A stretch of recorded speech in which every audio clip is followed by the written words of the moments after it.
नमस्कार, मैं हूं ब्रजेश श्रीवास्तव और आप देख रहे हैं आप सबका पसंदीदा शो टॉक विद ब्रजेश। इस वक्त ज्योति मौर्य का मुद्दा जबरदस्त सुर्खियों में है। हम लगातार आपको यह बताने की कोशिश कर रहे हैं कि क्या ज्योति मौर्य इस देश की महिलाओं के लिए एक आदर्श बन गई है। क्या ज्योति मौर्य के किरदार के साथ इस देश की महिलाओं का किरदार गिना जाएगा।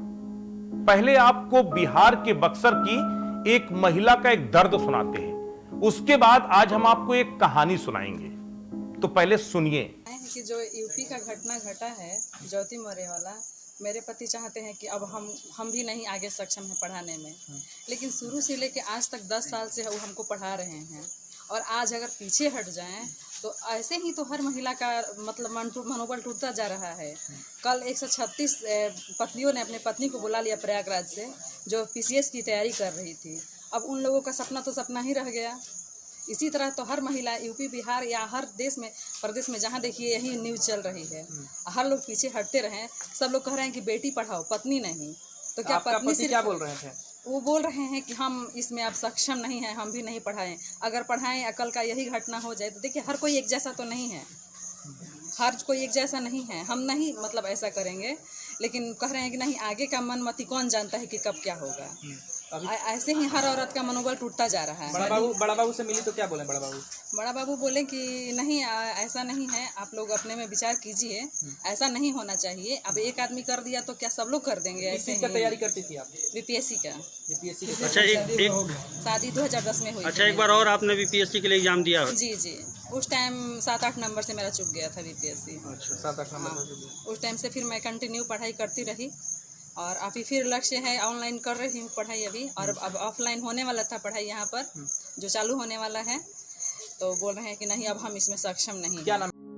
तो आपने सुना इस महिला का दर्द। अब हम आपको एक और पीसीएस महिला अधिकारी और उसके पति की कहानी सुनाते हैं। कुछ देर के लिए भूल जाइए ज्योति मौर्य को, भूल जाइए आलोक मौर्य को, मिट्टी डालिए ज्योति मौर्य कंट्रोवर्सी पर। आज हम कहानी सुनाएंगे एक ऐसी महिला की जिसने अपने पति अपने बच्चों के लिए आईपीएस की नौकरी को ठोकर मार दी। आज हम आपको कहानी सुनाएंगे उस पीसीएस महिला के पति की जिसने अपनी पत्नी को अफसर बनाने के लिए अपनी विदेश की नौकरी को ठोकर मार दी। जी हां, यह कहानी है बुशरा बानो की, बुशरा बानो और असमेर हुसैन की, जो उनके पति हैं।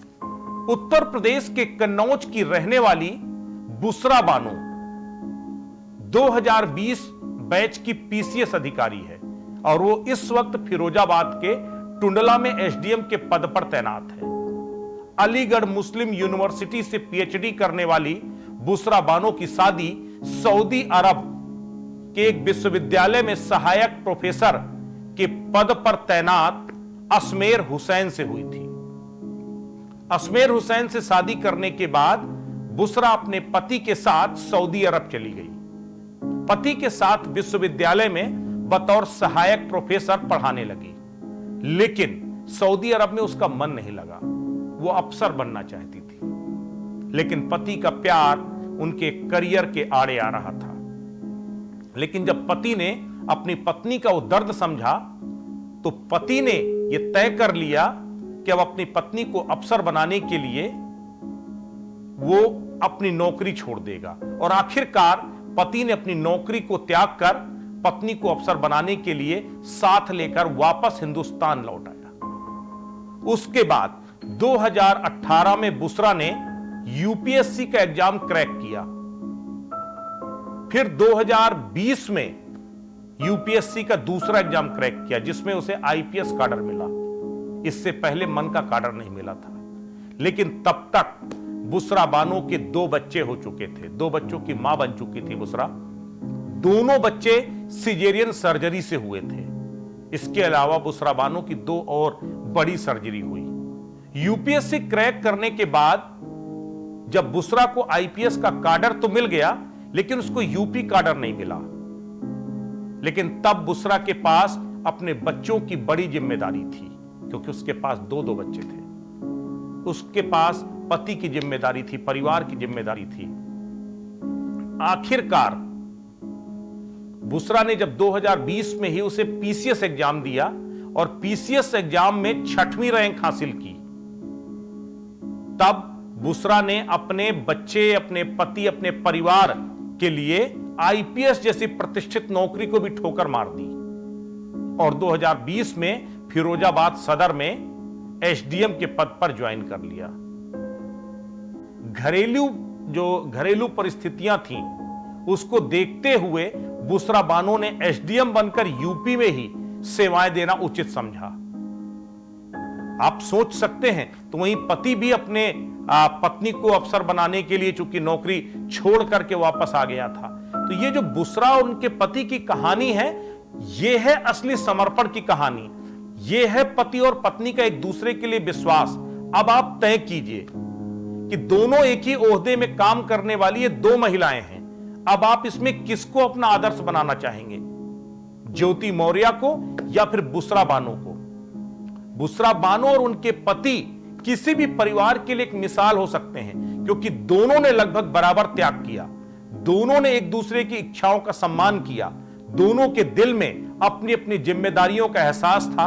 आज भले ही आईपीएस के मुकाबले पीसीएस एक छोटा ओहदा हो, लेकिन इस ओहदे में भी बुसरा बानो ने बड़ा कद हासिल किया है। इसीलिए कहते हैं कि आपकी हैसियत, आपका रुतबा, आपकी इज्जत आपके पद से नहीं होती, आपके व्यक्तित्व से होती है, आपकी सोच से होती है।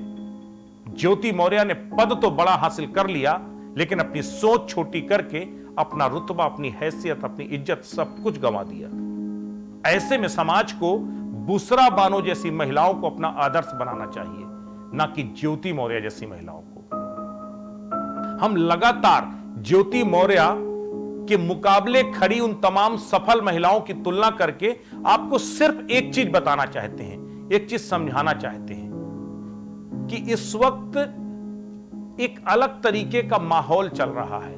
इस वक्त ऐसा लग रहा है कि मानो ज्योति मौर्य उन तमाम महिलाओं का प्रतिनिधित्व करती है जो महिलाएं भविष्य में कुछ करने का सपना देख रही हैं। वो महिलाएं जो अपने दम पर अपना मुस्तकबिल लिखने का सपना देख रही हैं। लेकिन दरअसल ज्योति मौर्य महज एक अपवाद है।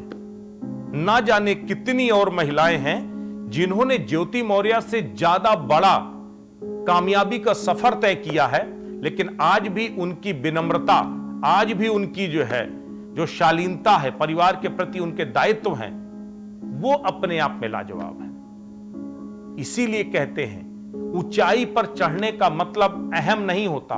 ऊंचाई पर चढ़ने का मतलब है कि जब आप ऊंचाई पर चढ़ते हैं तो आप झुक करके चढ़ते हैं, यानी आप जितनी ऊंचाइयों पर जाते हैं उतने ही विनम्र हो जाते हैं। लेकिन जो अपनी विनम्रता को बरकरार नहीं रख पाता, उसका हश्र ज्योति मौर्य जैसा होता है। इसलिए आप सबसे गुजारिश है कि ना तो अपने घर की, हमारे घर की या आसपास के पड़ोस की महिलाओं की तुलना ज्योति मौर्य से कीजिए, बल्कि उन्हें अगर आदर्श बनाना है तो बुसरा बानो जैसी महिलाओं को आदर्श बनाना होगा ना, जिन्होंने अपने पति, अपने बच्चे, अपने परिवार को तवज्जो दिया, अपने बड़े करियर को ठोकर मार दिया, लेकिन उसके बाद भी आज शान से वो कहती हैं कि नहीं, मेरा परिवार, मेरी नौकरी और मेरा अपना स्वाभिमान मेरे साथ है। नमस्कार।